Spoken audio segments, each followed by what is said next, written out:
말씀 보겠습니다. 우리 사도행전 2장 14절에서부터 21절까지입니다.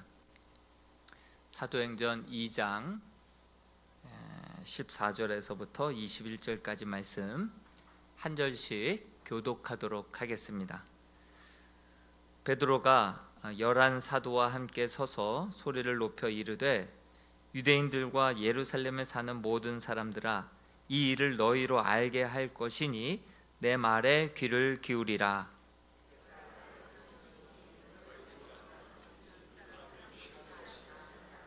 이는 곧 선지자 요엘을 통하여 말씀하신 것이니 일러스되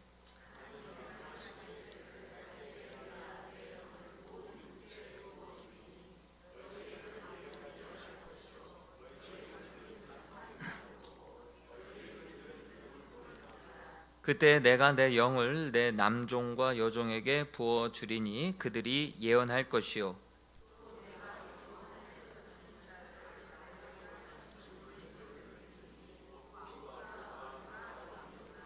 주의 크고 영화로운 날이 이르기 전에 해가 변하여 어두워지고 달이 변하여 피가 되리라.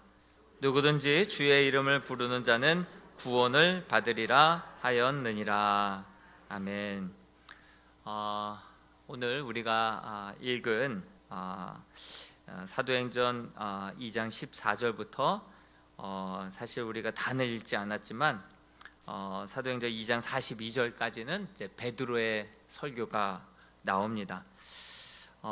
성령이 정말 불같이 임하게 되면요, 그 성령 받기 이전과 성령 받은 이후의 삶으로 완전히 달라진 삶을 살게 되는 것을 경험도 하셨고, 또 그렇게 경험하신 분들을 주변에서 많이 보셨으리라 생각이 됩니다.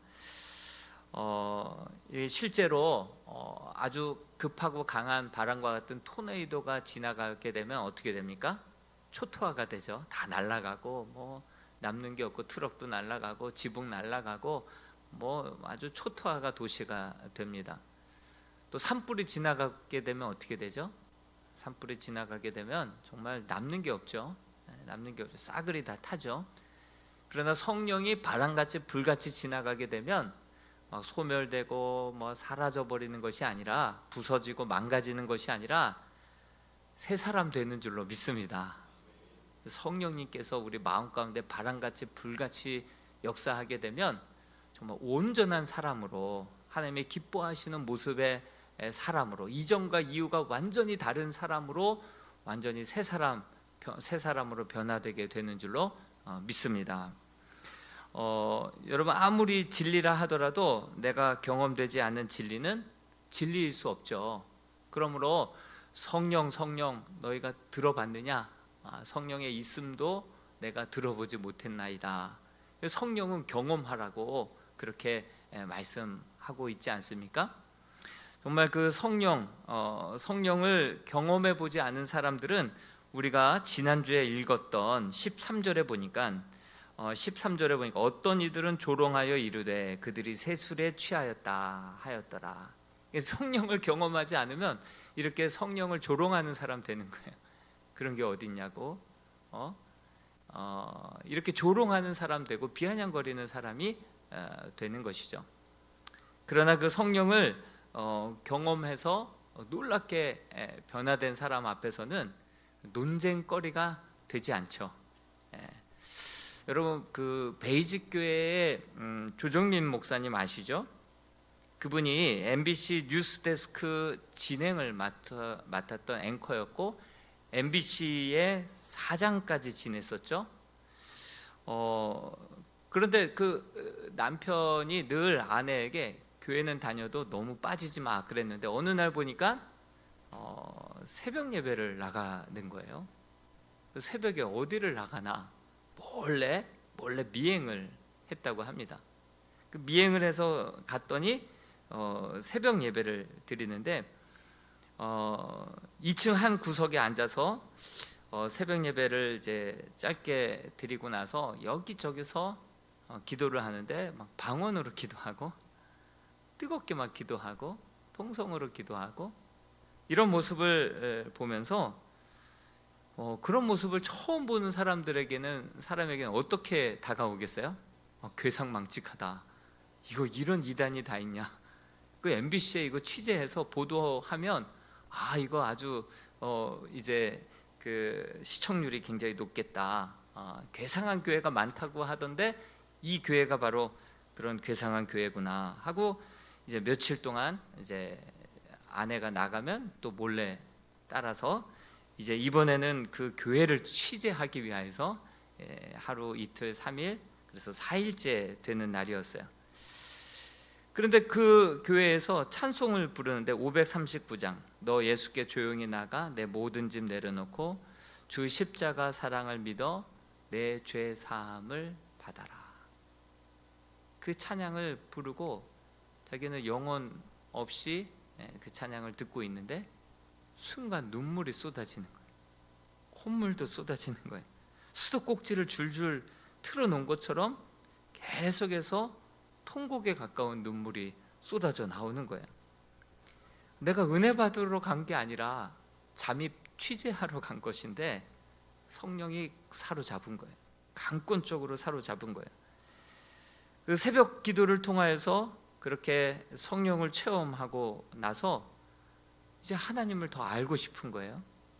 그래서 그때부터 성경을 오독합니다. 그냥 앉은 그냥 자나깨나 성경을 읽기 시작하면서 오독을 단숨에 오독을 이어서 하게 됩니다. 그리고 나서 성령을 체험하고 나서 진리를 만나게 된 거예요. 진리를 경험하고 나니까 예수는 진짜인데 왜 교회는 저렇게 가짜가 많으냐 이런 이제 퀘스천이 생겨나게 된 거예요. 예수님이 진리고 구원자이신 거 맞는데 왜 말씀대로 믿지 않는 성도들과 교회가 저렇게 많으냐. 그러면서 사장직을 사표로 내고 신학을 공부하기로 다시금 마음 먹고 떠나는데 가장 반대했던 사람이 아내였다고 합니다. 아내가 그렇게 전도하기를 원했는데 그렇게 세게 믿을 줄은 몰랐던 거죠. 그렇게 이제 신학을 공부하고 하나님의 놀라운 예비하심과 또 인도하심 끝에 지금은 베이직 교회에 담임 목사로 목회를 하고 있죠. 성령을 경험하고 정말 성령의 충만함 속에서 살아갈 수 있는 저와 여러분들이 될 수 있기를 주님의 이름으로 축복합니다. 성령의 있음직 들었잖아요. 있다는 거 알잖아요. 내가 경험하지 않으면 진리가 진리일 수 없어요. 남들이 아무리 얘기해도 내가 경험해야 되는 거예요. 사모해야 돼요. 정말 사모하는 자에게 구하고 찾고 두들기는 자에게 좋은 것으로 주시지 않겠느냐. 누가복음에는 성령을 주시지 않겠느냐. 간절히 사모하는 자에게 주실 줄로 믿습니다. 그래서 그 성령을 체험하고 성령의 임재를 경험하고 날마다 순간마다 성령의 충만함으로 살아갈 수 있게 되기를 축원드립니다. 이 모든 성령의 역사를 이제 베드로는 설명을 해줘야 되는 거예요. 사람들이 이 어찌된 일인가, 이게 도대체 어찌된 일인가 하고 사람들이 막 의문을 던지고 어떤 사람은 술에 취했다 이렇게 얘기하니까 이것을 잘 설명을 해줘야 될 책임이 이 베드로에게 있었습니다. 그래서 요엘서 말씀을 풀어서 요엘서에 이렇게 선지자가 예언을 했는데 그 예언한 말씀대로 이렇게 성령이 임하게 된 것이다. 그리고 예수 그리스도께서 분명히 40일 동안 부활하신 이후에 제자들 만날 때마다 가는 곳마다 내가 가는 것이 너에게 유익하니 내가 떠남으로 곧 성령, 보혜사 성령님이 이곳에 임하게 될 것이다. 계속해서 이야기했듯이 그 약속하신 그 성령이 이렇게 오게 된 것이다. 제3시에 무슨 아침부터 누가 낮술을 먹느냐, 이것은 술에 취한 것이 아니라 이것은 약속하신 성령의 충만함, 성령에 취한 것이다 라고 그것을 이야기해 주시면서 16절 17절에 이렇게 이야기하죠. 이는 곧 선지자 요엘을 통하여 말씀하신 것이니 일러스되 하나님이 말씀하시기를 말세에 내가 내 영을 모든 육체에 부어주리니 너희의 자녀들은 예언할 것이요 너희의 젊은이들은 환상을 보고 너희의 늙은이들은 꿈을 꾸리라. 이렇게 요엘서 말씀을 그렇게 가지고 와서 선포합니다. 요엘이 그때 당시 700년 이전에 예언했던 그 예언대로 성령님께서 오신 것이고, 예수님께서 부활 후 승천하기 전에 40일 동안 제자들에게 약속하셨던 그 성령이 이 땅에 임한 것이다. 그것을 풀어서 이것은 바로 술 취한 것이 아니라 성령의 역사다. 그렇게 풀어서 이야기를 해줍니다. 베드로, 그의 기도는요, 성령의 충만함을 받기 전에는요, 그의 기도는 어땠습니까? 만선의 기쁨을 더 추구했고, 고기 잘 잡게 해주세요. 내 자식은 이 똑같이 고기 잡지 않게 해주세요. 그리고 고기 좀 많이 잡아서 내가 항상 이 배를 렌탈해서 썼는데 내 배, 내 집 좀 장만 좀 하게 해주세요. 그리고 정말 주님의 나라가 임할 때 정말 하나는 주의 좌편에 하나는 우편에 앉을 때 다른 제자들 화냈던 것처럼 나도 한 자리 좀 차지하게 해주세요. 그런 기도했겠죠.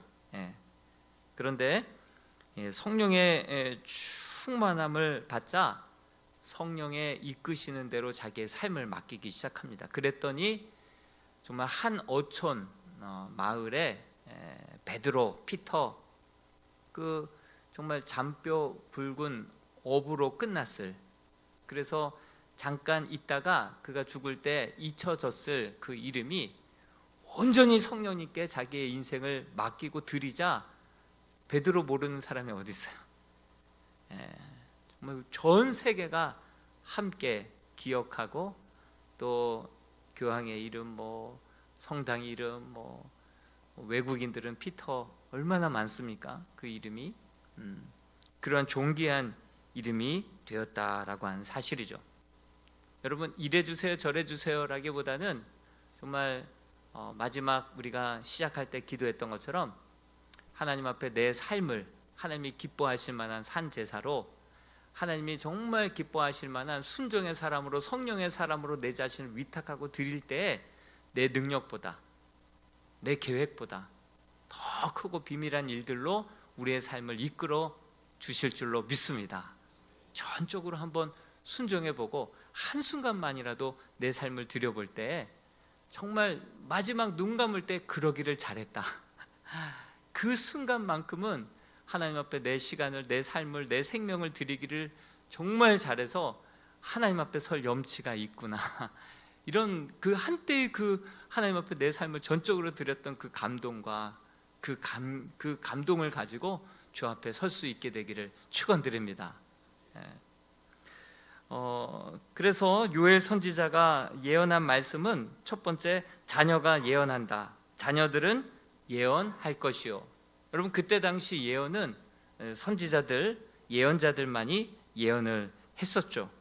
그들만 하나님의 말씀을 알고 있었습니다. 그러나 성령이 임하자 우리 어린 자녀들도 이 장차 되어질 일들을, 하나님의 마음을 알게 되면서 장차 되어질 미래를 예언을 하게 된다. 하나님이 어떤 일을 계획하시고 어떻게 이끌어 가실지를 내다보는 자가 되었다라고 하는 말씀이죠.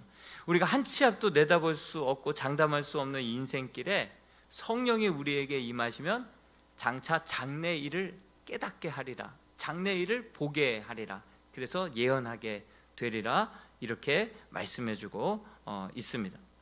여러분, 우리 자녀들이 내 힘과 내 노력으로만 살아갈 것이 아니라 정말 성령의 임재를 경험하고 장래에 되어질 일들을 예측하고 미래를 잘 준비하는 우리 자녀들이 될 수 있기를 주님의 이름으로 축복합니다.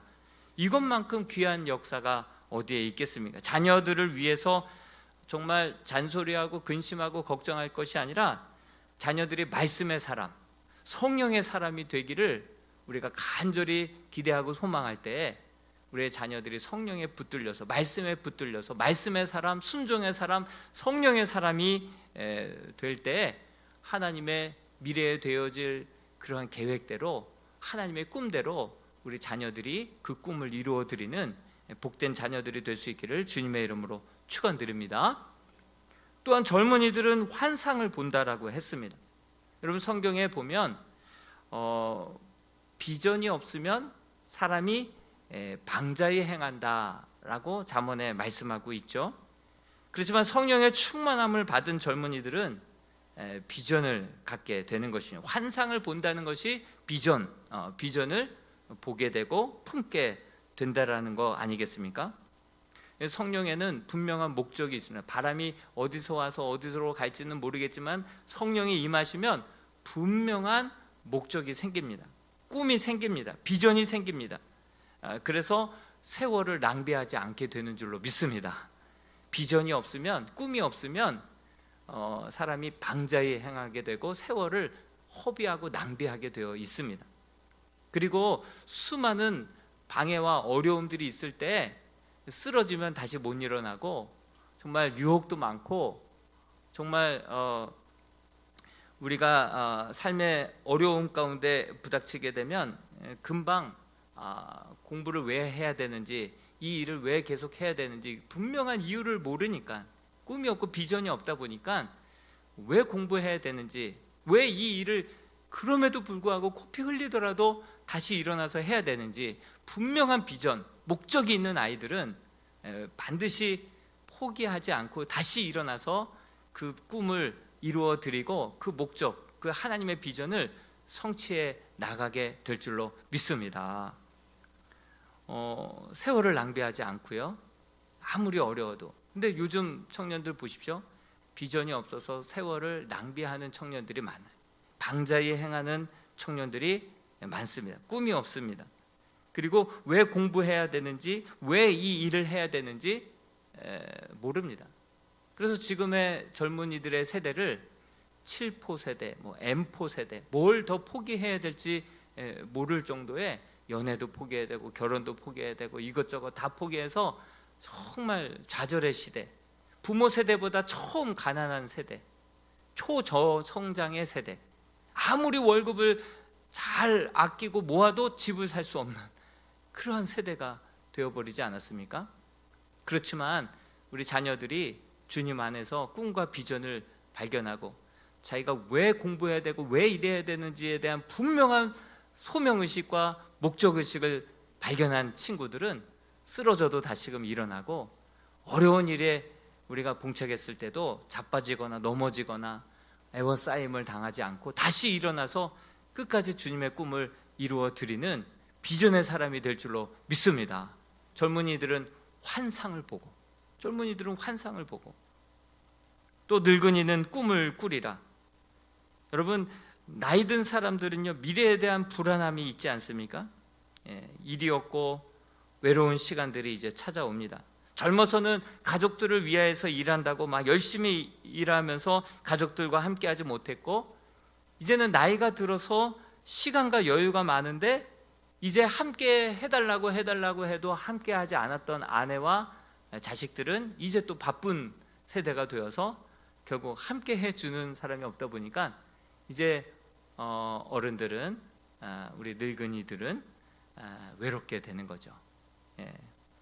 가족도 잘 돌아보지 않고 친구도 찾아오지 않는, 그래서 그렇게 고독의 시간을 보내는 사람들이 많죠. 이제 은퇴하고 나서 한 해, 두 해, 세 해 정도는 열심히 여행도 다니고 하고 싶은 일도 하고 이것저것 배우지만 그것도 하루 이틀이지. 그런데 여러분, 꿈을 가진 어르신들은 어떻겠습니까?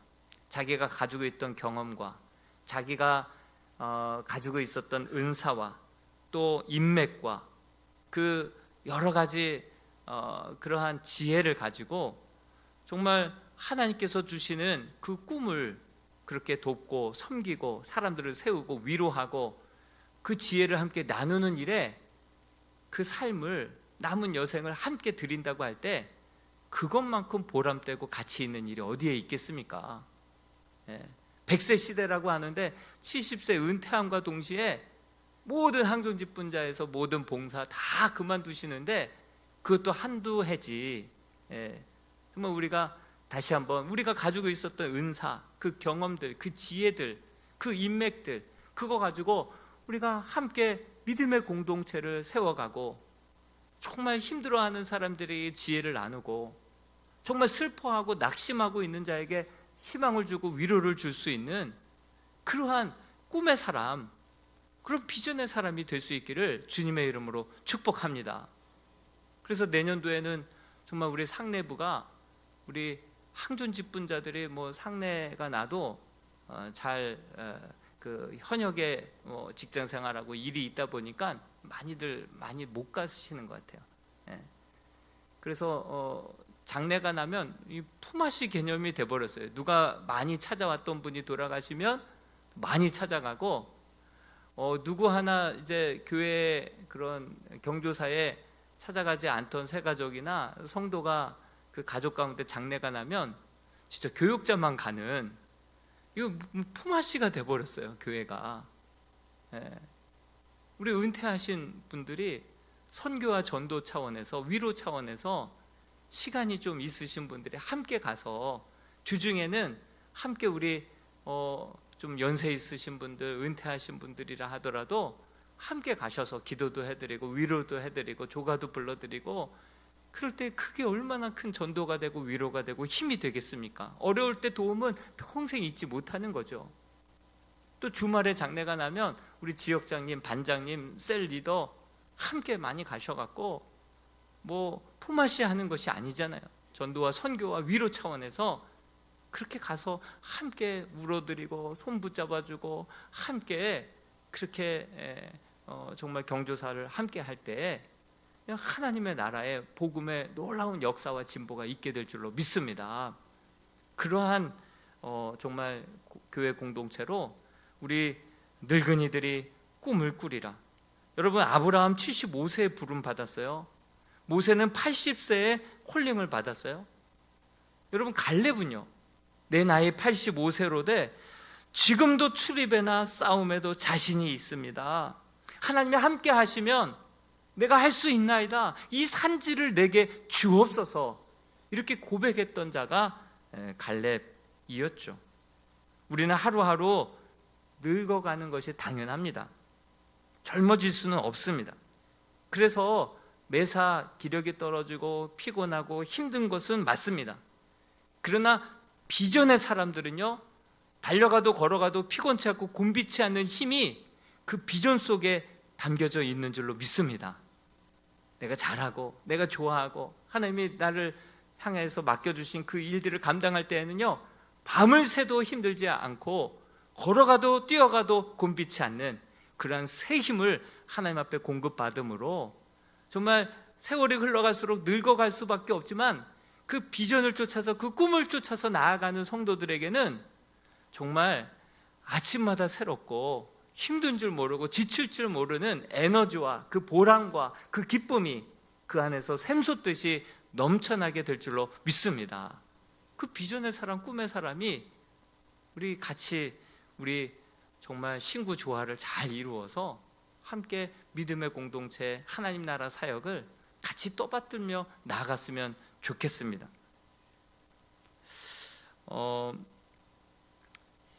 이제 이 모든 일들이 요엘서를 통하여서 예언한 대로 이루어졌고요,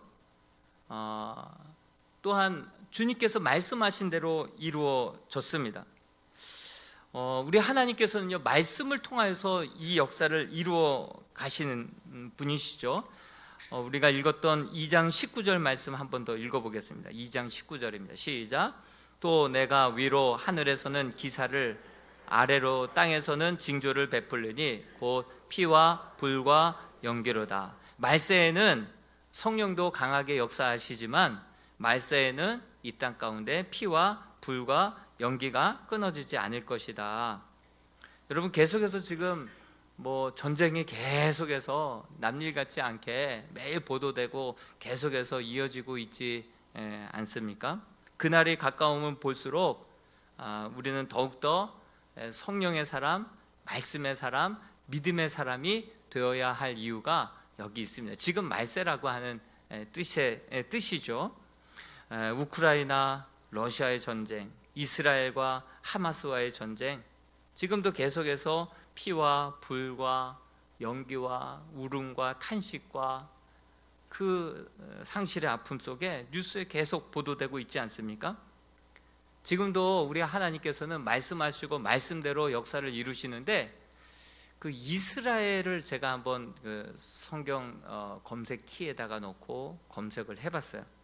근데 이스라엘에 대한 말씀이, 이스라엘이라고 하는 단어가 2336회나 나와요. 이스라엘을 향한 하나님의 예언의 말씀이 성경에서 곳곳에 쏟아지고 있죠. 그래서 지금 저 전쟁은 지금 이스라엘에 지금 성경 어디에쯤 지금 예언하신 대로 이렇게 진행되고 있을까라고 생각을 해보다가 보니까 에스겔서 36장, 37장, 38장, 39장, 40장을 아주 더 꼼꼼히 읽어보게 되었습니다. 여러분, 그 이스라엘에 대한 예언이 있는데요, 정말 놀랍게 이스라엘이 회복될 것이다, 고국으로 돌아올 것이다, 이렇게 약속하셨고 2000년 만에 그 역사가 이루어졌잖아요. 이것은 7대 불가사의 중에 하나 아니겠어요? 하나님께서 분명히 말씀을 통해서 이스라엘이 회복될 거래요. 근데 2000년이 지났어요. 1948년 5월 14일인가요? 이스라엘이 회복됐다니까요. 말씀에 예언한 대로 회복이 됐어요. 지금도 이스라엘에 대한 예언이 계속해서 이루어지고 있는데, 지금은 어디 말씀으로 지금 계속해서 이스라엘이 정말 이 말세지 말에 그 무화과 잎이 정말 연하여지거든, 이제 곧 주님 오실 때가 다가왔다라고 말씀하신 것처럼 계속해서 이스라엘에 대한 예언이 회복될 것이다. 그들이 돌아올 것이다. 그들이 돌아올 때 성령이 그들 가운데 임하여서 다시금 새로운 영이 그들에게 또 임하게 될 것이고, 그들을 통하여서 온 백성이 내가 여호와 하나님임을 알게 될 것이다. 계속해서 그 이스라엘에 대한 이스라엘을 통한 회복을 말씀해 주고 있죠. 그래서 그 말씀을 에스겔서 36장 24절에 보니까 이스라엘이 고국으로 돌아올 것이다 라고 하는 예언의 말씀이 24절에 나옵니다. 에스겔서 36장 24절을 한번 읽어 볼까요? 24절입니다. 24절 없나요? 에스겔서 36장 24절 말씀 제가 읽어 드릴게요. 내가 너희를 여러 나라 가운데에서 인도하여 내고 여러 민족 가운데서 모아 데리고 고국 땅에 들어가서, 하나님께서 여러 민족들 가운데 너희들을 다시금 고국 땅에 들어가게 하겠다, 이렇게 예언하셨고, 예언한 대로 이스라엘이 회복되고 고국으로 다시금 돌아오게 되었죠. 그런데 이렇게 돌아가게 된 것은 이스라엘 백성들이 온전히 회개하고 온전히 하나님의 뜻 가운데로 거룩한 백성이 되어서 돌아왔을까요? 에스겔서 36장 22절에 그래서 돌아오게 하신 게 아니라는 거예요. 한번 읽어보겠습니다. 시작. 그러므로 너는 이스라엘 족속에게 이르기를, 주 여호와께서 이같이 말씀하시기를, 이스라엘 족속아, 내가 이렇게 행함은 너희를 위함이 아니요 너희가 들어간 그 여러 나라에서 더럽힌 나의 거룩한 이름을 위함이라. 너희는 내 이름을 여전히 더럽혔다는 거예요. 여전히 회개하지 않았고 여전히 돌이키지 않았어요. 너희가 더럽힌 그 이름을 내가 내 스스로, 내 이름이 거룩한 것을 많은 만방에 내가 또 너희를 통해서 고국으로 돌아가게 될 거라고 예언을 했고 약속한 대로 내 이름을 위하여, 너희가 더럽힌 내 이름을 거룩하게 하기 위하여 만방에 알리고자 그렇게 돌아오게 만들었다는 거예요. 그들이 온전히 회개해서 그들이 온전히 뉘우치고 여호와께 부르짖고, 그래서 그들을 돌아오게 한 것이 아니라 내가 약속한 것이 있고 내 이름을 거룩하게 드러내기 위하여서 돌아오게 했다는 거예요. 23절 보면 더 명확하게 알 수 있는데요, 여러 나라 가운데서 더럽혀진 이름 곧 너희가 그들 가운데서 더럽힌 나의 큰 이름을 내가 거룩하게 할지라. 내가 그들의 눈 앞에서 너희로 말미암아 나의 거룩함을 나타내리니 내가 여호와인 줄을 여러 나라 사람이 알리라. 주 여호와의 말씀이니라.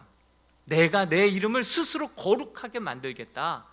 내가 여호와임을 만방에 알게 하기 위하여서 너희를 돌아오게 했다라는 거예요.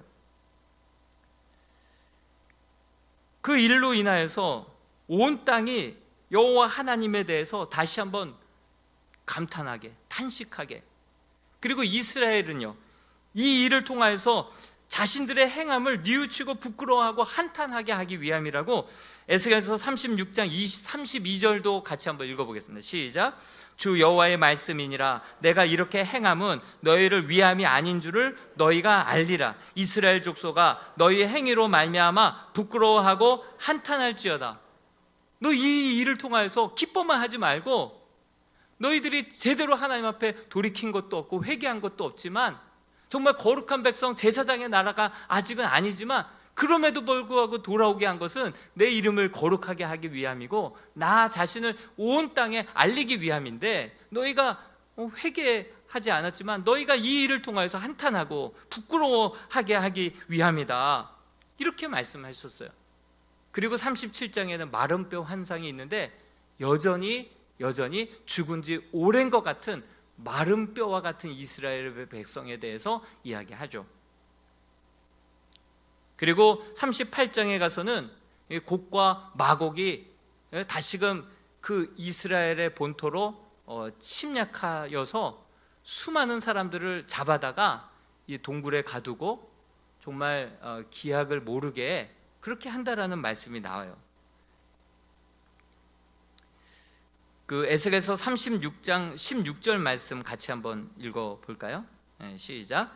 구름이 땅을 덮음같이 내 백성 이스라엘을 치러 오리라. 고가 끝날에 내가 너를 이끌어다가 내 땅을 치게 하리니 이는 내가 너로 말미암아 이방 사람의 눈에서 내 거룩함을 나타내어 그들이 다 나를 알게 하려 함이라. 그러나 그들이 정말 37장에서도 보게 되면 여전히 돌이키지 않고 여전히 온전히 회개하지 않는, 그리고 그렇게 여전히 우상을 숭배하고 하나님을 조롱하고 그런 모습들을 보게 돼요. 10월 7일 그 하마스가 이스라엘 땅에 그렇게 육해공으로 쳐들어와서 사람들을 치고 데려가기를 정말 몇천 명이 사상자가 나고 199명이 인질로 잡히게 되고 동굴에 땅굴에 그렇게 잡혀가게 되었죠. 제가 이사야서 42장 17절에서 23절 가운데 17절을 한번 먼저 읽어보겠습니다. 17절에 보니까 조각한 우상을 의지하며 부어 만든 우상을 향하여 너희는 우리의 신이라 하는 자는 물리침을 받아 크게 수치를 당하리라. 22절도 읽어볼게요. 이 백성이 도둑 맞으며 탈취를 당하며 다 굴 속에 잡히며 옥에 갇히도다. 노략을 당하되 구할 자가 없고 탈취를 당하되 되돌려 주라 말할 자가 없도다. 너희 중에 누가 이 일에 귀를 기울이겠느냐? 누가 뒤에 올 일을 삼가 듣겠느냐? 저들이 다 잡혀가고 동굴에 잡히고, 그러나 돌려달라고 해도 이 말씀이 저는 이렇게 또 이스라엘 백성들이 이 지점에 이렇게 와 있지 않나라는 생각을 해보게 되었습니다. 그러면서 좀 더 이스라엘의 전문가의 이야기를 제가 좀 살펴들었었는데요. 이스라엘 땅이 홀리랜드 같죠? 거룩한 땅 같고 하나님만을 온전히 섬기는 땅 같죠? 1991년도에 신은 존재하지 않는다라고 믿는 그 사람들의 비율을 쭉 조사를 했는데요, 동독이 88%가 신은 존재하지 않는다라고 고백한대요. 러시아가 27%, 영국이 14%, 미국이 1%, 이스라엘은요 26%예요. 근데 2021년도에 이스라엘의 무신론자가 무려 몇 퍼센트냐면 26%나 지금 늘어났어요. 더 이상 홀리랜드가 아니죠. 그리고 이스라엘 내 동성애자가, 이스라엘 안에 이스라엘 백성들이 840만 명이 지금 상주하고 있는데 그 중에 10%가 동성애자래요. 10%가 동성애자. 그리고 텔아비브 땅은 43만 명이 사는데 그중에 25%가 동성애자고 매년마다 거기에서 동성애 축제가 전 세계적으로 많은 동성애자들이 몰려오는데 그 축제 때 30만 명의 동성애자들이 그 땅을 찾아와서 그곳에서 동성애 축제를 벌인다는 거예요. 여러분, 10월 7일 날 하마스가 이스라엘 남부 레인 부근 지역에 밤새 축제하고 있는 그 현장에 패러글라이드하고 뭐 이렇게 불도저로 해서 지상으로 또 하늘로 이렇게 그들을 급습했었죠. 제가 뉴스를 보고 깜짝 놀랐어요. 내가 다시 본 거 잘못 본 건가 했는데요. 한번 그때 그 사진을 한번 보여주시겠어요? 예, 왼쪽에 있는 사진은 하늘에 그 하마스 사람들이 저렇게 공중으로 그 축제 현장으로 새벽 6시 한 반쯤에 이제 오고 있는데 사람들은 저것조차도 행사 측에서 준비한 뭐 하나의 이벤트인 줄 알았다는 거죠. 예. 오, 저렇게 완벽하게 이 축제를 준비했네. 저는 그때가 초막절 끝자락이라서 초막절 마지막 끝자락에는 빛의 축제라고 해서 밤새 그렇게 성전을 불로 밝히고 밤새 기뻐하고 빛을 밝히고 축제를 벌이는데 그 빛의 축제인 줄 알았어요. 그런데 마약 축제였던 거예요. 그리고 저기서 저렇게 춤을 출 때 저기에 불상이 왜 있어요? 저 뉴스 보고 잘못 본 줄 알았어요. 네. 불상을 놔두고 저렇게 그 가나안 땅 그 시내산 바로 밑에서 송아지 우상을 이것이 바로 우리를 인도한 신이다 고백했던 것처럼 저렇게 하나님을 만홀히 여기면서 불상을 놔두고 마약에 취해서 밤새 음악을 크게 틀면서 있었던 거예요. 하마스 사람들은 이제 아침만 돼봐라, 내가 너희를 가만히 두지 않을 거다, 그러면서 저렇게 공격하게 되었고 저들이 완전히 뭐 그렇게 됐죠. 사실 그 이스라엘이 진보와 보수로 막 싸우면서 전통 유대인들도 군대 가야 된다, 세금 내야 된다. 이스라엘 백성들 가운데 45%가 전통 유대인들인데 그들은 일도 안 하고 다 세금을 그렇게 국가에서 돈이 나오거든요. 기도만 해라, 나라를 위해서. 그래서 군대도 안 갔고 일도 안 했어요. 근데 너무 많다 보니까 이제 진보 총리가 너희들도 일해야 되고 받는 연금 줄이고 그리고 군대도 가야 된다. 그랬다가 지금 나타냐후 그 총리는 아주 보수 유대인들과 같이 정권을 차지해 갔고요. 다시 군대 가지 말라. 이렇게 하니까 국민들이 나도 군대 안 간다, 나도 세금 안 낸다, 이렇게 아주 극렬하게 대치하면서 안보 공백이 벌어진 거죠. 서로들 군대 안 가려고 그러다가 저렇게 공백에 저런 일이 벌어지게 되었는데요. 여러분, 우리는 일제로부터 또 전쟁으로부터 우리를 지켜주셨고 정말 우리나라가 건국될 때 기도로 시작한 재헌국회였고 그거에 대한 감사가 있잖아요. 올 한 해 추수감사, 하나님에 대한 감사가 있잖아요. 근데 이들이요 2000년 만에 나라를 땅을 회복했으면 정말 하나님 앞에 정말 한 세대 한 100년을 넘게 하나님 앞에 감사하며 기뻐하고 하나님을 떠나지 않고 경외하고 그래야 되는 거 아니겠어요? 65%나 신을 믿지 않는다. 그리고 25%가 한 마을에 동성애자고 저렇게 우상을 놔두고 저렇게 마약 축제를 하고 지금 이스라엘이 저런 심각한 위기에 있다는 거예요. 여러분, 199명의 그 인질이 잡혔지만 그 부모들은 어떻게 생각하겠어요? 이스라엘이 공격해도 심장 떨리고 하마스가 반격해도 심장 떨리고 얼마나 지금 한 달 넘게 하나님 앞에 다시 한번 우리가 경고망동했고 하나님 앞에 감사치 못하고 하나님을 신뢰하지 못하고 말씀대로 살지 못했던 것들, 우리 자녀들에게 진정 하나님의 말씀으로 신앙을 유전하지 못했던 것들 철저하게 회개하고 자복하고 하나님 앞에 온전히 구하고 있지 않겠습니까?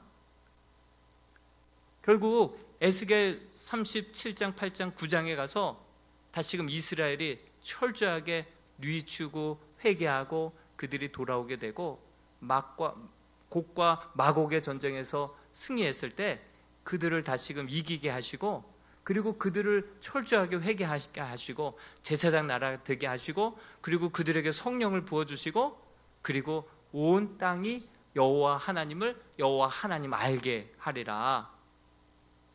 그런 하나님의 예언의 말씀이 남아있지 않을까, 그런 생각을 해보게 됩니다.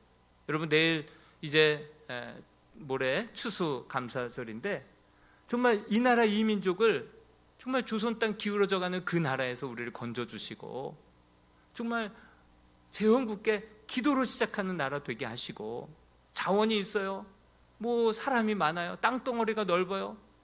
그럼에도 불구하고 강대국 사이에 껴가지고 뭐 하나 자랑할 것도 없는 그런 나라를 그저 하나님을 예배하고 하나님을 신뢰하고 하나님 앞에 나와서 기도하는 민족 만들어서 오늘의 이러한 대한민국을 만들어 주신 줄로 믿습니다. 그 은혜를 우리는 잊지 말아야 될 줄로 믿습니다. 이스라엘과 같이 2000년 나라를 잃었다가 회복되었음에도 불구하고 65%가 신이 어디 있느냐고 얘기하고, 그렇게 하나님의 형상을 망가뜨리고 우상을 숭배하고, 또한 이 동성애에 빠져있는 그 나라, 그 민족, 휘청거리고 있는 저 나라, 저 모습을 우리는 반면교사 삼아서 정말 하나님께 감사하고 기뻐하고, 우리의 신앙을 우리 자녀들에게 잘 유전해서 자자손손 대대로 하나님만 온전히 경외하는 그러한 거룩한 제사장의 나라로 우리가 계속해서 이어갈 수 있게 되기를 주님의 이름으로 축복합니다. 함께 우리가 이 찬양 불렀으면 좋겠습니다. 마지막 날에 우리 자녀들은 예언할 것이요, 청년들은 환상을 보고 아비들은 꿈을 꾸리라. 정말 이것이 우리의 현실이 되게 하시고 성령의 임재를 경험하게 하시고, 정말 이 말씀대로, 이 찬양대로 또 말씀을 생각하시면서 함께 이 찬양 부르고 함께 기도하겠습니다.